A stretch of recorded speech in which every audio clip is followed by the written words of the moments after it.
कोखा में प्रहार करे, माने ऐसे लगावे लाभ, तो समझ लीजिए कि उसको दाहिने चलना। भगवान चरणों के प्रहार को सहन करते हैं, अपने भक्तों के चरण का स्पर्श पाकर बलिहार जाते हैं, गदगद होते हैं, प्रसन्न होते हैं। भगवान त्रिलोकीनाथ, ध्यान दीजिएगा, भगवान त्रिलोकीनाथ होकर के वो गदगद हो रहे हैं, प्रसन्न हो रहे हैं। सारथ्य पार्षद, भगवान पार्षद भी हैं। कैसा? युधिष्ठिर राजा बने हैं, भगवान कृष्ण पंखा झल रहे हैं। किसको? युधिष्ठिर को। ऐसे युधिष्ठिर को पंखा झल रहे, हाँ हाँ। सारथ्य पार्षद, सेवक भगवान कृष्ण पांचों पांडवों में सबके चरण को दबाते हैं। सबके चरण को कहा कहे, दो ही तो बड़े थे, युधिष्ठिर और भीम, बाकी तीन तो श्री कृष्ण से छोटे थे, अर्जुन नकुल सहदेव। तो सबकी सेवा कैसे करते थे? कहे युधिष्ठिर का और भीम का तो चरण दबाते थे, लेकिन इन लोगों को प्यार दुलार करते थे, यह भी सेवा है। आप बच्चे को बुलाते हैं, प्यार करते हैं, चूमते चाटते हैं, तो उसकी सेवा ही है ना। बच्चे की सेवा है कि नहीं? दुलार करना, प्यार करना।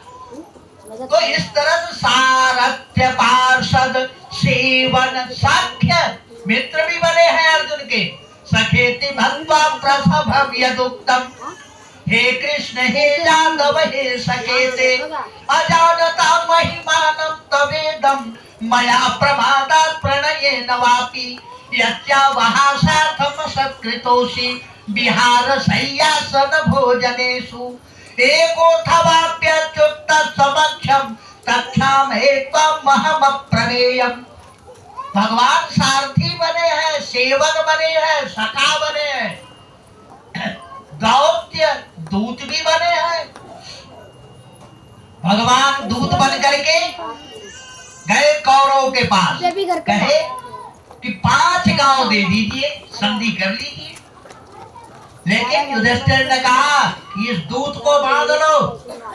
दुर्योधन ने कहा इस दूत को बांध लो। ये दूत जो आया है, इस दूत को बांध लो, इस संधि का संदेशा लेकर आया है। दुर्योधन क्रूर था, दुर्योधन के पास बुद्धि विवेक नहीं था, वो क्रूरता बस जब इस तरह से कहा कि दूत को बांध लो, भगवान ने अपना ऐश्वर्य दिखाया, सब लोग चलने लगे, आपसे भागने लगे, आओ पकड़ो, कोई नहीं पकड़ पाया। तो सारथ्य पार्षद सेवन सख्य दौत्य वीरासनानुगमन स्तवन प्रणामात्। जब पांचों पांडव सो जाए तो भगवान कृष्ण वीरासन से बैठकर धनुष बाण लेकर के रात भर रखवारी करते। सोचिए, भगवान अपने भक्तों के भक्त बनते हैं। भगवान ने कहा है, ये यथा मां प्रपद्यन्ते तास तथैव भजाम्यहम्। जो जितनी मात्रा में मेरा भजन करता है, मैं भी उतनी ही मात्रा में उसका भजन करता हूँ। ध्यान दीजिएगा, अगर आप सीताराम सीताराम करेंगे तो भी भगवान भी आपका भजन करेंगे। ध्यान दीजिए, कबीरदास जी कहते हैं कि मैं तो राम राम कह रहा था और मैं सुना कि राम कबीर कबीर कह रहे हैं। सोचिए, भगवान भक्तों का भजन करते हैं, भगवान भक्तों के गुलाम हैं।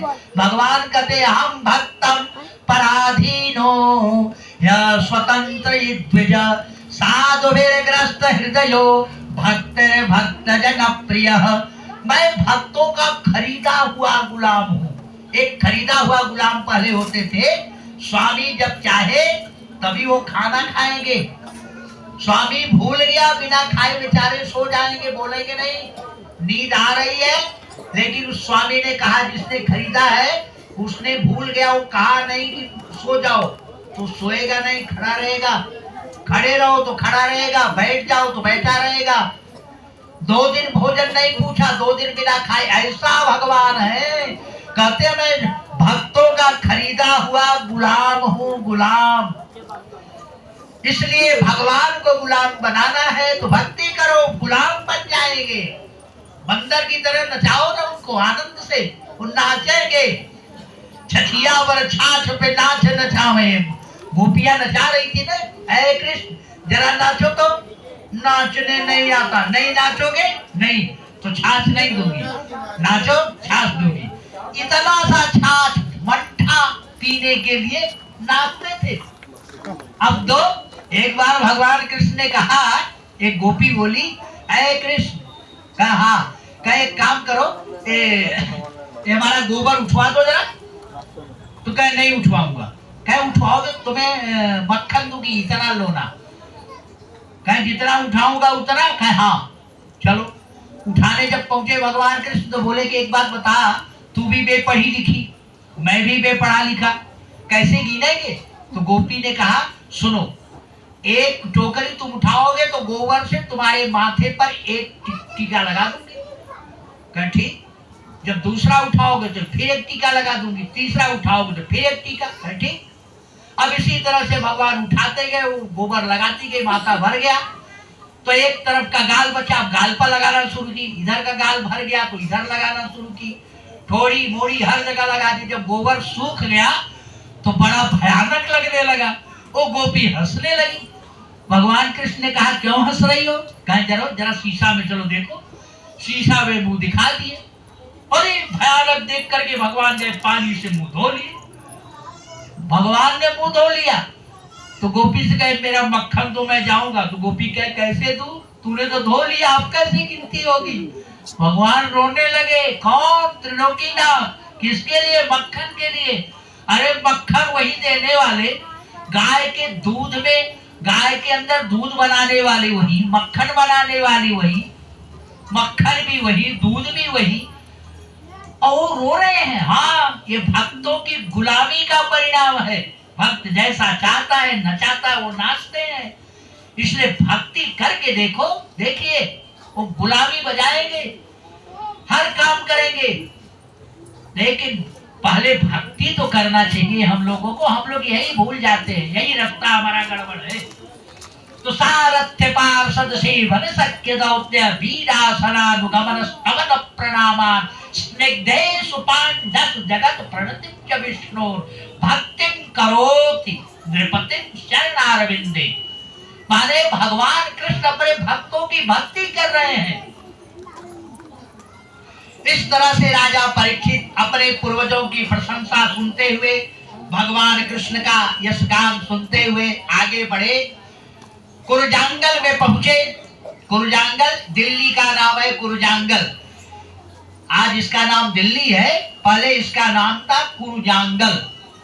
और कुरुजांगल के बाद इसका नाम पड़ा हस्तिनापुर। फिर हस्तिनापुर के बाद बदल करके आज इसका नाम हो गया दिल्ली। तो ये कुरुजांगल में पहुंचे।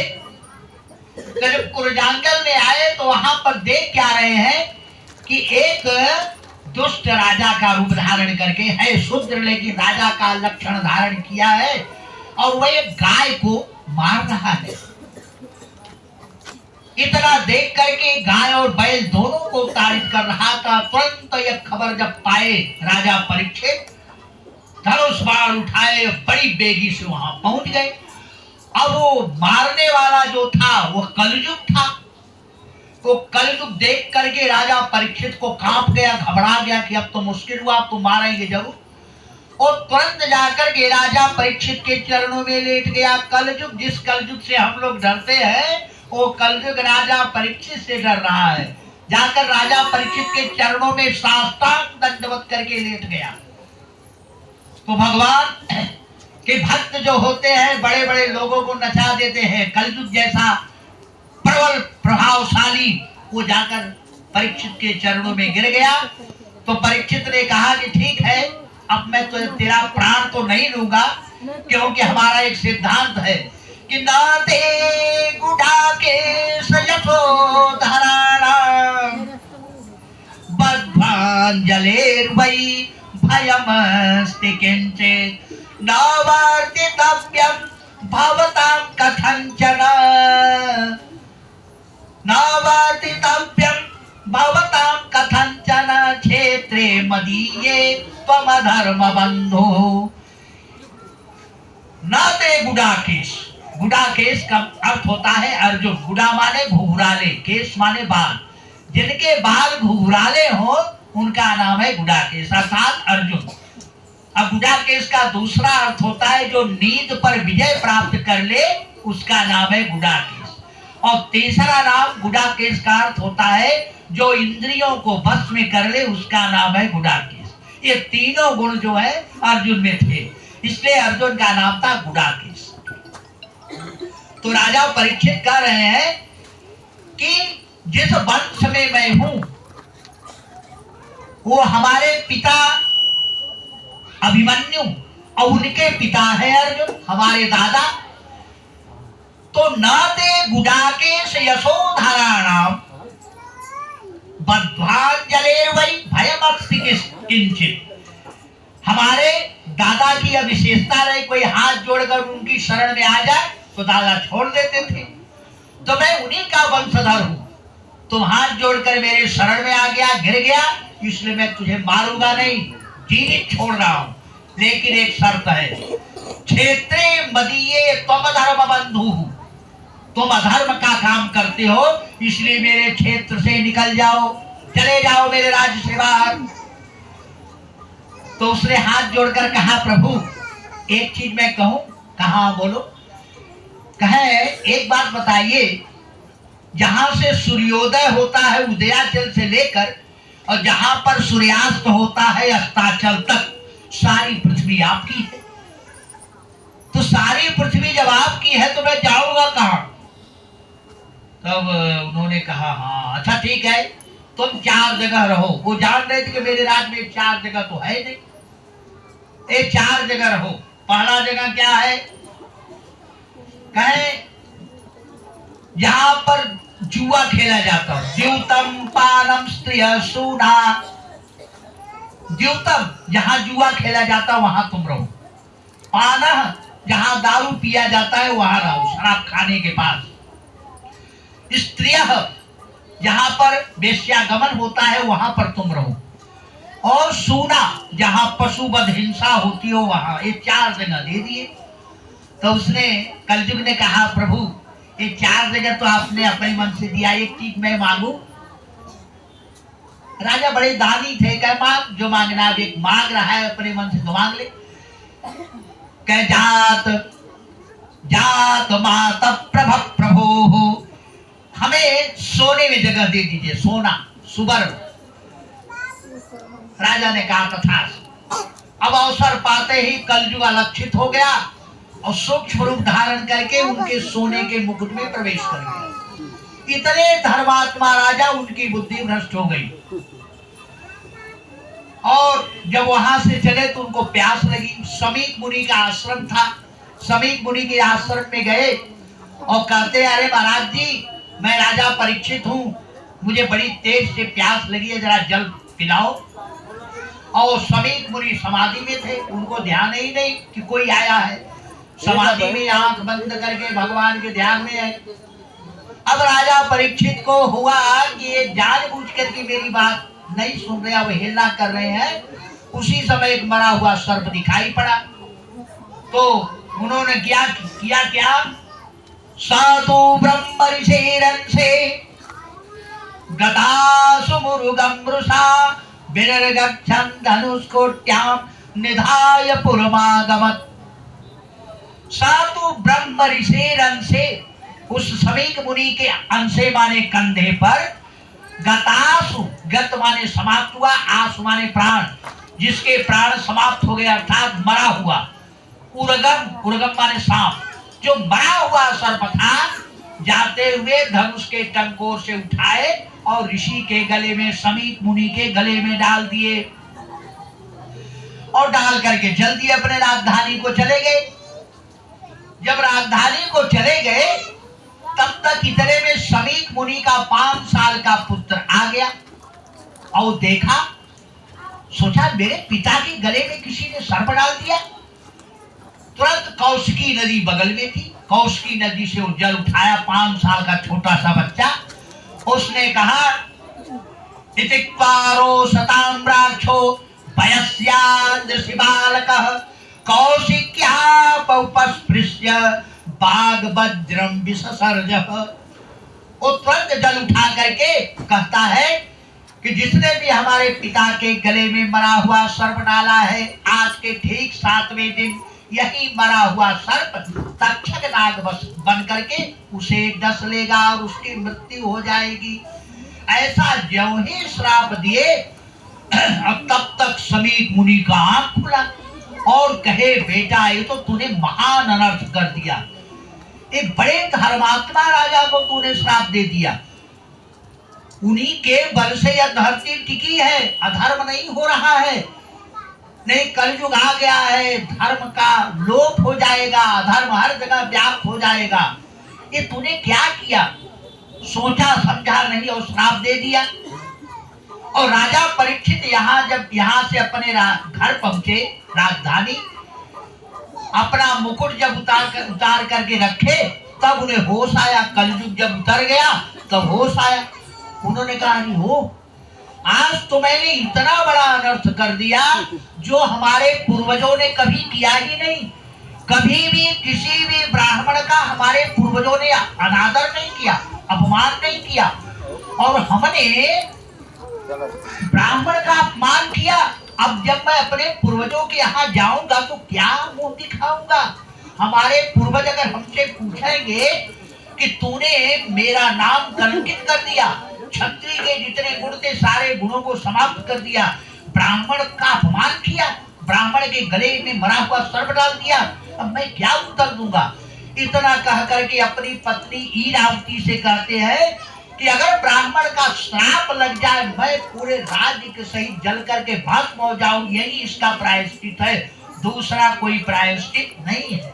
इतने में समीक मुनि अपने एक शिष्य को बुलाए जिसका नाम था गौरमुख। गौरमुख से कहा कि बेटा, बहुत बड़े धर्मात्मा राजा को हमारे बेटे ने श्राप दे दिया, तुम जाकर के राजा परीक्षित से बोल दो कि राजन, आपको आज के ठीक 7वें दिन तक्षक नाग डस लेगा और आपकी मृत्यु हो जाएगी। इसलिए सर्प के काटने से 1000 वर्ष तक की प्रेत योनि मिलती है। उस प्रेत योनि से छुटकारा पाने के लिए अपने लिए कोई उपाय सोचे, बस इतने बोले थे। अब राजा परीक्षित को जब यह खबर लगा गौरमुख के द्वारा, तुरंत राजा परीक्षित ने अपने बड़े बेटे जन्मेजय को राज्याभिषेक कर दिया। तुरंत तत्काल टीका लगाया और कहा, बेटा आज से तू राजा, अब मैं जा रहा हूँ अपने उद्धार के लिए, कोई भय नहीं, राज्य मात्र कोई भय नहीं, सब कुछ त्याग करके चल दिए। अथो विहाय मम चलोकम विमर्शितो हे यजता पुरस्तात् कृष्णांग सेवा मधिमन्यमान उपा विशत प्रायमर्त नद्याम्। अथो विहाय मम चलोकम, उन्होंने पहले से ही इस संसार को छोड़ दिए थे। अथो विहाय, अमुमम, सब छोड़ दिए थे। विमर्शितो हे अतया पुरस्तात्, वो सारे संसार का पहले से ही त्याग कर चुके थे। या जब ये श्राप सुने तो सब छोड़ करके अमर्त नद्या, अमर्त माने देवता, देवताओं की नदी अर्थात नद्या माने नदी, देवताओं की नदी अर्थात गंगा के किनारे पहुंच गए। या वै लसश्री तुलसी विमिश्र कृष्णांग सेवा मदिगम्य कृष्णांग सेवा व्यतुकांतो नेत्री। और जाकर के जो भगवान श्री कृष्ण के चरणों से प्रकट हुई गंगा है, उस गंगा के किनारे जाकर के बैठ गए राजा परीक्षित। और जो ही राजा परीक्षित को श्राप हो गया है, ऐसा ऋषि महर्षियों ने सुना। कोई धर्मात्मा कोई व्यक्ति हो और उसे किसी तरह का श्राप हो जाए तो निश्चित है कि लोग घबरा जाएंगे। तो जिन जिन ऋषियों को पता लगा कि इतनी बड़ी धर्मात्मा राजा को श्राप हो गया, तो सब के सब धर्मात्मा राजा से मिलने के लिए आ रहे हैं। कौन कौन आया जरा ध्यान से सुनिए। अत्र वशिष्ठ च्यवन शरद्वान अरिष्ट नेमि भृगुरंगिराश्च पाराशरोकाधिसुतोऽथ राम उतत्य इंद्र प्रमदेत्मबाहो मेधातिथिर्देवलयाश्चेनो भारद्वाजो गौतमः पिप्पलादः मैत्रेय और्वः कवसः कुम्भयोनिर्द्वैपायनो भगवान् नारदश्च अन्ये च ब्रह्मर्षि देवर्षिवर्या और राजर्षिवर्या जरुणादयश्च नारार्षेयान् प्रवरान् समेता नव्यर्च राजा शीर्षा वन्दे। अत्रि वशिष्ठ च्यवन शरद्वान अरिष्टनेमि मेधातिथि देवल परशुराम वेदव्यास वशिष्ठ पाराशर अंगिरा पुलस क्रतु भृगु ढेर सारे ऋषि महर्षि सब के सब मिलने के लिए आगे। नारद जी आज आकर के घेर करके बैठ गए और राजा ने सबको यथोचित आसन दिया गंगा के किनारे, क्योंकि गंगा के किनारे जाकर बैठे हुए थे। यथोचित आसन दे करके राजा ने शीर्षा वंदे सबको उनके चरणों में शीश झुका करके प्रणाम किया। और प्रणाम करने के बाद कहते हैं कि प्रभु हमारे उद्धार के लिए आप लोग यहाँ आए। जब जब मैं ब्राह्मण कुल का द्रोही हूँ, मैं ब्राह्मण के गले में मरा हुआ सर्प डाल दिया, फिर भी ब्राह्मण द्रोही जानने के बाद भी आप लोगों ने मुझे दर्शन दिया, अहो भाग्य है हमारा। इसलिए हे प्रभु, हे ब्राह्मण देवता, आप लोगों से मेरा एक प्रश्न है। क्या प्रश्न है, ध्यान से समझिएगा। ततश्च वह पृच्छमिमं विपृच्छे विश्रम्य विप्रा इति कृत्यतायाम् सर्वात्मना म्रियमाणस्य कृत्यं शुद्धस्तत्राभिशताभियुक्ताः।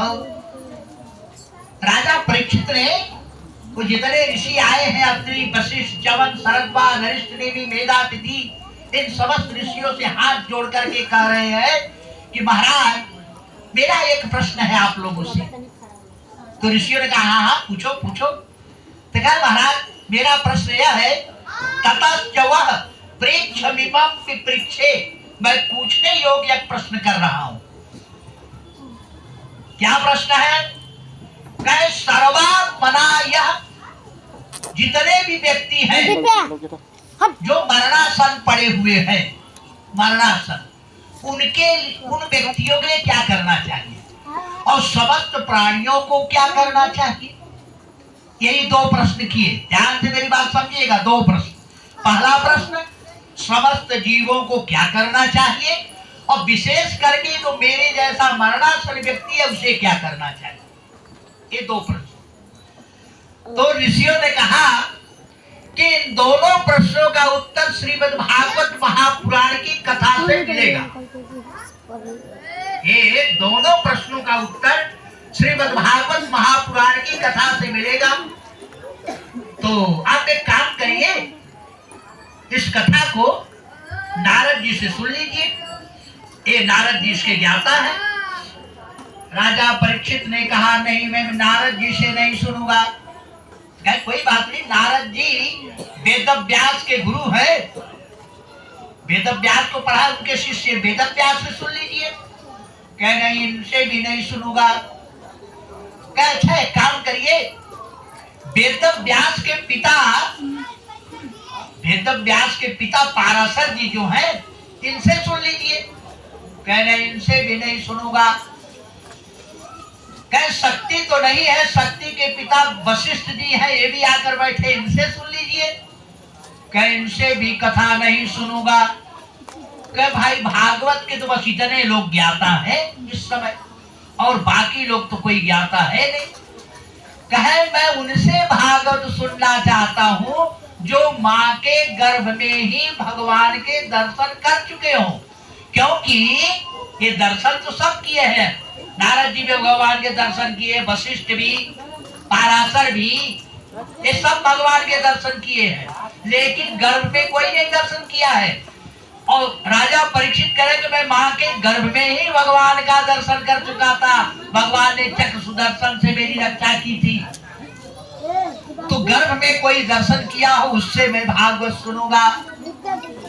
और यह बात उनको मालूम था कि सुखदेव जी ही मुझे कथा सुनाएंगे, क्योंकि सुखदेव जी ही गर्भ में, माँ के गर्भ में थे, तभी भगवान के दर्शन कृष्ण के हुए थे उनको। क्योंकि सुखदेव जी जब अपनी माँ के गर्भ में आए तो 12 साल तक पैदा ही नहीं हुए। इसकी कथा जरा ध्यान से सुन लीजिए। ये वेदव्यास के पुत्र है सुखदेव परमहंस। ये सुखदेव जी माँ के गर्भ में कैसे आए? एक बार की बात है, जंगल में वेदव्यास अरण्य मंथन कर रहे थे। आजकल जैसे माचिस जलाओ, अग्नि प्रकट हो गई, स्वाहा स्वाहा हो गया, ऐसा नहीं था। अरणी नाम की एक लकड़ी होती है, अरणी। अरणी को लकड़ी पर लकड़ी जब घिसते हैं तो आग प्रकट होती है, तो उसी आग से हवन की जाती थी पहले। तो अरण्य मंथन कर रहे थे, उसी समय घृताची नाम की अप्सरा निकली उधर से, जंगल में से। और अरण्य मंथन करते समय घृताची नाम की अप्सरा को देख करके वेदव्यास काम विमोहित हो गए और उनका पुत्र पादग्रंथ जो है बाहर आ गया। जब बाहर आया तो अपने तेल को उन्होंने पलाश के पत्ते में दुनिया बना करके रख लिया, यह व्यर्थ न जाने पावे, रख लिए। अब घृताची नाम की अप्सरा भयभीत हो गई, कहीं ऐसा न हो कि ऋषि श्राप न दे दे, तो सुग्गी का रूप बना ली। और सुग्गी का रूप बनाकर जब ही उड़ना चाहिए कि उस समय वेदव्यास ने बड़ी विनम्रता से प्रेम पूर्वक उसे बुलाया। वो डरती डरती वेदव्यास के पास पहुंची सुग्गी के ही वेश में। वेदव्यास ने कहा, डरो मत, तुम चिंता मत करो, यह भगवान की प्रेरणा से ऐसा हुआ है, क्योंकि मेरे अंदर कभी काम आ नहीं सकता।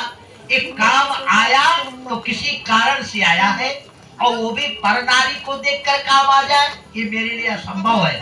लेकिन ये भगवत प्रेरणा से ऐसा हुआ है, तो एक काम करो, ये मेरी पत्नी पिंगला वो रजो धर्म से निवृत्त हो चुकी है, और ये ले आकर मेरी पत्नी को बता देना कि आपके पति ने भेजा है। और जब वह दुनिया पकड़ करके सुग्गी के ही भेष में वो उड़ी, और उड़ करके आ करके जब उनकी पत्नी पिंगला को दी, तो पिंगला अपने पति का प्रसाद समझ करके वो पी गई। और प्रकृति के नियम के विरुद्ध कोई भी व्यक्ति कोई चीज पिएगा तो आमाशय में जाएगा, लेकिन भगवत कृपा से आमाशय में न जाकर के वो गर्भाशय में गया, और वहीं पर सुखदेव की उत्पत्ति हो गई। और सुखदेव जी माया से इतने डर चुके थे कि मैं पैदा हो जाऊंगा तो माया लपेट लेगी, इसलिए वो 12 साल तक माँ के गर्भ में ही पड़े रहे, पैदा ही नहीं। तो वेदव्यास ने कहा, बेटा पैदा हो जाओ, तुम्हारी माँ को कष्ट हो रहा है। तो गर्भ में से सुखदेव जी कहते हैं, पिताजी मैं पैदा हो जाऊंगा तो माया लपेट लेगी, इसलिए मैं पैदा नहीं होऊंगा। वेदव्यास ने कहा कि नहीं नहीं, मैं कहता हूँ मुझे माया नहीं लपेटेगी, पैदा हो जाओ। कहे मुझे आपकी बातों पर भरोसा नहीं है, क्योंकि आप मेरी माँ को देख करके काम विमोहित नहीं हुए थे, अपनी पत्नी मेरी माँ को देखकर काम विमोहित हुए होते तो आप गृहस्थ आश्रम वाले थे। आप एक पराई स्त्री को देख करके काम विमोहित हुए, घृताची नाम की अप्सरा को देख करके, इसके नाते आप तो खुद मायाबद्ध है, मैं आपकी बात पर भरोसा नहीं करूंगा। तो वेदव्यास ने कहा, किसकी बात पर भरोसा करोगे? कहे अगर पूर्णतम पुरुषोत्तम परब्रह्म परमात्मा भगवान श्री कृष्ण कह दे तो विश्वास कर लूंगा, क्योंकि वह सर्वोपरि ब्रह्म है। तो भगवान कृष्ण से वेदव्यास ने प्रार्थना किया, भगवान कृष्ण गर्भ में गए और सुखदेव से बोले कि तुम पैदा हो जाओ, तुझे माया कभी नहीं छुएगी। तब सुखदेव पैदा हुए, और पैदा होते ही 12 साल के हो गए, क्योंकि 12 साल तक पैदा नहीं हुए थे। तो पैदा होते ही 12 साल के नार विवाह से चल दिए जंगल को। अब पीछे पीछे वेदव्यास जा रहे हैं, यम प्रव्रजन्तमनुपेतमपेत कृत्यम द्वैपायनो विरह कातरया जुहाव पुत्रेति तन्मयतया सर्वोऽभिनेदुस्तं सर्वभूत हृदयं मुनिमानतोऽस्मि। वेद व्यास करे, अरे बेटा सुनो, लेकिन उन्हें सुनाई ही नहीं दे रहा है। क्यों नहीं सुनाई दे रहा? क्योंकि भगवान के समाधि में है। जब कोई जीव समाधि में होता है तो संसार की आवाज उसके कानों में सुनाई नहीं पड़ती। चल दिए। फिर उसके बाद वेद व्यास देख क्या रहे हैं कि आगे एक सरोवर है। वो सरोवर में ढेर सारी स्त्रियां बिना वस्त्र का स्नान कर रही थी और सारी स्त्रियां निकल करके बिना वस्त्र के सुखदेव जा रहे हैं और सब आलिंगन कर रही है सुखदेव का, और सुखदेव भी सबसे आलिंगन करते हुए चले जा रहे हैं। और यह दृश्य दूर से वेदव्यास देख रहे थे। दृष्टानुयान्त मृषिमात्मजमप्यनग्नं देव्यो ह्रिया परिदधुर्न सुतस्य चित्रम् तदपेक्ष प्रेक्षति मुनौ जगदुस्तवास्ति स्त्री पुंभिदा न सुतस्य विविक्त दृष्टैः। वेदव्यास ने देखा, दृष्टानुयान्त मृषिमात्मजमप्यनग्नं, देख रहे कि स्त्रियां बिना वस्त्र का होकर के मेरे पुत्र से आलिंगन कर रही हैं। और जब वेदव्यास वहां पहुंचे, सुखदेव आगे चले गए, तो वेदव्यास को देखकर वो लोग वस्त्र धारण करने लगी। और वो वेद की ऋचाएं थी, कोई स्त्री नहीं थी। वो वेद की ऋचाएं ही स्त्री बन करके सरोवर में स्नान करके इनको वापस भेजना चाहती थी वेदव्यास को। क्योंकि वेदव्यास अगर पुत्र के पीछे जाएंगे वापस तो आने वाले हैं नहीं सुखदेव, तो ये जो शास्त्रों की रचना कर रहे भूल जाएंगे, पुत्र के पीछे पीछे ही भागते रह जाएंगे। तो इसलिए वेद की ऋचाओं ने उपदेश देने के लिए स्त्री रूप बना करके ऐसा कृत्य की। तो वेदव्यास को देखकर जब वह स्त्रियां वस्त्र धारण करने लगी तो वेदव्यास ने कहा कि मेरे नौजवान बेटे को बिना वस्त्र का देखकर तुम लोग आलिंगन कर रही थी, मैं दूर से देख रहा था। अब मुझ जैसे वृद्ध को देख करके तुम लोग वस्त्र धारण कर रही हो। तो स्त्रियों ने कहा कि महाराज क्षमा कीजिएगा, आप केवल हंस हैं, अब आपका बेटा परमहंस है। अरे मैं वेदव्यास हूँ, जानते नहीं? तुम मुझे शिक्षा दे रही हो, मैं वेदों पुराणों शास्त्रों का रचयिता हूँ। हाँ महाराज जानती हूँ, आप वेदव्यास है, आप बड़े ज्ञानी है, लेकिन आप केवल हंस हैं, अब आपका बेटा परमहंस है। तुम्हें कैसे मालूम? कहे जब आपके बेटे से मैं मिली तो आपके बेटे को यह पता ही नहीं चला कि वह स्त्री से मिल रहे हैं कि पुरुष से मिल रहे हैं। उन्हें अपने आप का होश नहीं है कि वह स्त्री है कि पुरुष है। स्त्री पुरुष किस पक्षी का नाम है उसका उन्हें कोई ज्ञान ही नहीं है। और आपको जो गुस्सा आया हमें देख करके, है तुम बड़े दुष्ट हो, मुझे देख करके लज्जा कर रही हो, वृद्ध को देख करके, और नौजवान बेटे से आलिंगन कर रही थी। यही आपका जो समझ है ये बता रहा है कि आप स्त्री पुरुष का भेद जानते हैं, आप संसार जानते हैं। इसके नाते आप केवल हंस हैं, अब आपका बेटा परमहंस है, इसलिए आपके सामने पर्दा ले रही हूँ। जैसे छोटा बच्चा हो 6 महीने का, तो माँ उसके सामने किसी भी तरह से रहे, उस बच्चे को क्या पता। लेकिन वही बेटा अगर 6 साल का हो जाए तो क्या माँ उसके सामने जिस तरह से 6 महीने का था तो बच्चा, उस समय वो माँ बिना वस्त्र का भी उस बच्चे का आलिंगन की, तो क्या बिना वस्त्र का 6 साल के बच्चे के सामने होएगी? नहीं होगी।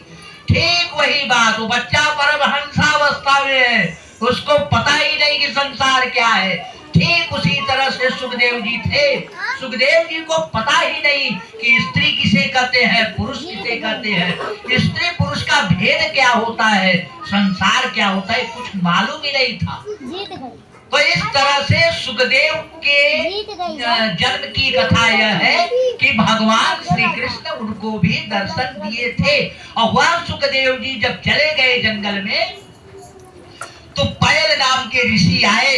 वेद व्यास के हम भागवत पढ़े, वेद व्यास ने भागवत पढ़ा दिया।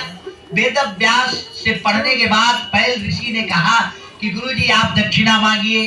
कहे बेटा जाओ तुम्हारी दक्षिणा सेवा हो गई। कहे नहीं नहीं, जब तक आप गुरु दक्षिणा नहीं लेंगे तब तक मैं जाऊंगा नहीं। कहे जाओ, मेरा बेटा एक पैदा होते ही जंगल को चला गया, वही लाकर मेरा बेटा दे दे, यही तुम्हारी गुरु दक्षिणा होगी। अब तो घबरा गए पैल ऋषि कि जो इनके बुलाने से पुत्र नहीं आया वो मेरे बुलाने से कैसे आएगा। लेकिन भागवत जब पढ़ रहे थे तो वेद व्यास ने बताया था कि बेटा ये भागवत ऐसा ग्रंथ है कि ये समाधि में भी जाकर समाधि तोड़ देता है समाधि में। हाँ, और किसी ग्रंथ में वेद मंत्र में भी इतनी ताकत नहीं कि वो समाधि में जाकर के तोड़ दे। तो उन्होंने कहा तब तो ठीक है। लगे खोजने जंगल में पैल ऋषि, खोजते खोजते देखे घुघराले बाल श्याम वर्ण नंग दिनंग व्यक्ति बैठा है पत्थर जैसा। तो गए बगल में बैठ करके एक श्लोक पढ़े, भगवान के सुंदरता का वर्णन है उसमें। क्या पढ़े? बरहा पीडम नटवर बपुः कर्णयोः कर्णिकारम् बिभ्रत् पाशः कनक कपिशं वैजयन्तीं जबालां रन्ध्रान् वेणोरधर सुदया पूरयन् गोपवृन्दैर् वृन्दारण्यं स्वपद रमणं प्राविशद् गीत कीर्तिः। इसमें भगवान की सुंदरता का वर्णन है। तो सुखदेव आंख खोले, इधर उधर देखे, सोचे जब भगवान इतने सुंदर हैं तो मेरी तरफ क्यों देखेंगे। फिर समाधि भी चले गए। अब तो पैल ऋषि सोचे कि है जागे तो जरूर, लेकिन फिर समाधि में। तो उन्होंने कहा चलो एक मंत्र से थोड़ा सा जागे है, दूसरा और पढ़ो। तो दूसरा श्लोक पढ़े। इसमें भगवान के दयालुता का था। अहो बखीयं स्तनकालकूटं जिघांसया पाययदप्यसाधि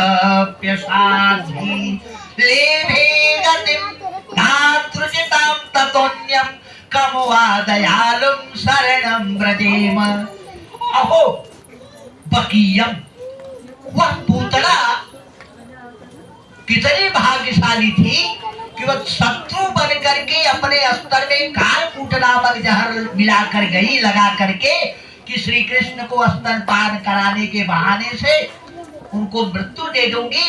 लेकिन भगवान ने स्तनपान किया और उसके प्राणों को भी पी लिए और सोचे कि एक तो स्तनपान करा दी तो मेरी माँ हो गई, तो माँ हो गई तो अपना गोलोक धाम दे दिया। कमवा दयालु शरणम व्रजेम, जो अपने शत्रु को भी अपना दिव्य धाम दे रहे हैं, ऐसे भगवान कृष्ण के समान कौन दयालु होगा। अब इतना सुन करके बड़ा प्रसन्न हुए। कमवा दयालु शरणम व्रजेम, सुखदेव की आंखें खुल गई और कहते भैया ये श्लोक आपको कहां से मिला। कहे हमारे गुरुजी ने बताया। कहे अपने गुरुजी से मिलाओगे। तो अपने मन ही मन सोचे इसीलिए तुम्हें आया हूँ। कहे हाँ बिल्कुल। कहे चलिए। आगे आगे पैल ऋषि, पीछे पीछे सुखदेव गए गुरुजी के यहाँ। वेद व्यास के चरणों में प्रणाम किए पैल ऋषि और कहे गुरुजी आपका गुरु दक्षिणा। और सुखदेव से बोले भैया यही मेरे गुरुजी हैं। गए उनके चरणों में प्रणाम किए। और जब कहे बोलो कैसे आना हुआ, अब जान गए कि मेरा बेटा आ गया है। तो सुखदेव ने कहा गुरुजी मैं आपसे भागवत सीखना चाहता हूँ। हाँ बिल्कुल सीख लो, चलो बैठ जाओ। सिखाना शुरू कर दिए। प्रथम स्कंद, द्वितीय, तृतीय, चतुर्थ, पंचम, षष्ठम, सप्तम, अष्टम, जब नवम स्कंद में पहुंचे वंशावली का वर्णन करते हुए बोले भगवान के नाभि सरोवर से कमल खिला, उस कमल में ब्रह्मा की उत्पत्ति हुई। ब्रह्मा ने तपस्या किया, भगवान कृष्ण ने दर्शन दिया। भगवान कृष्ण ने कहा ब्रह्मा से सृष्टि करो। ब्रह्मा ने सबसे पहले सनक, सनंदन, सनातन, सनत कुमार इन चार पुत्रों को उत्पन्न किया और इन चारों पुत्रों से कहा कि जाओ बेटा तपस्या करो, बड़े हो जाओगे तुम्हारा विवाह करेंगे।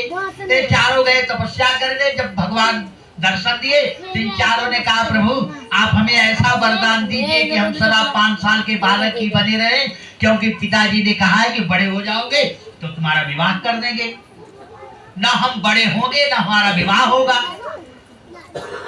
तो 5 साल का बालक बना दीजिए सदा के लिए। भगवान ने कहा तथास्तु।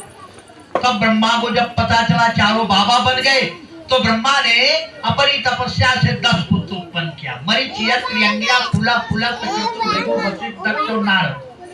ये 10वें पुत्र नारद ये भी नैष्ठिक ब्रह्मचारी हो गए। तो इसी ब्रह्मा के पुत्र थे वशिष्ठ, वशिष्ठ के पुत्र हुए शक्ति, शक्ति के पुत्र हुए पाराशर, और पाराशर के पुत्र हुए वेदव्यास, और वेदव्यास के पुत्र हुए सुखदेव। जब इतनी बात सुने हो तो उनका कान खड़ा हुआ। आप वेदव्यास? कहे हाँ। मैं सुखदेव? कहे हाँ। इसका मतलब मैं आपका पुत्र हूँ। वेदव्यास ने कहा हाँ बेटा तुम मेरे पुत्र भी हो और मेरे शिष्य भी हो। इदं भागवतं नाम पुराणं ब्रह्म संहितं अधीतवान् द्वापरादौ पितृद्वैपायनादहम्। मैं अपने पिता वेदव्यास के द्वारा ये भागवत पढ़ा, ऐसा उन्होंने कहा।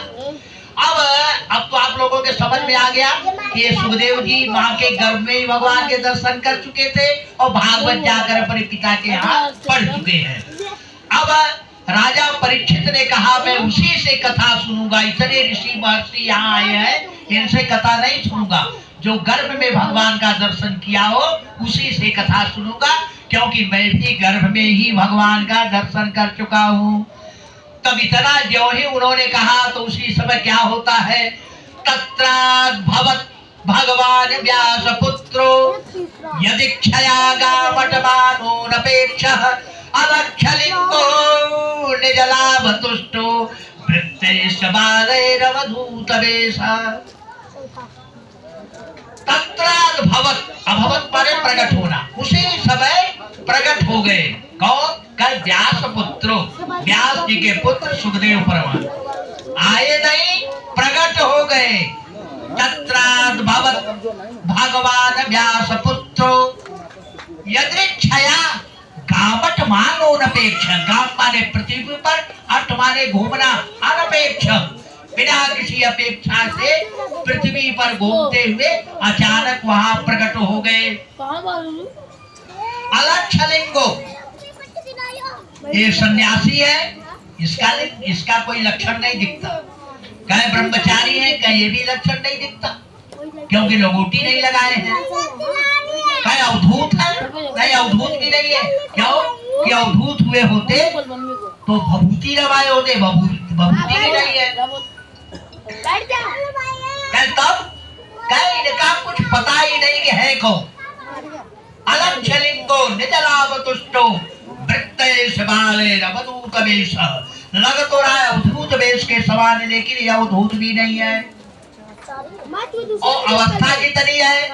कहे त्वंतश्च वर्षं सुकुमारपाद करोरुबावत्स कपोलगात्रं चार्वायताक्षोन्नतुकुल्यकर्ण शुभ्राननम।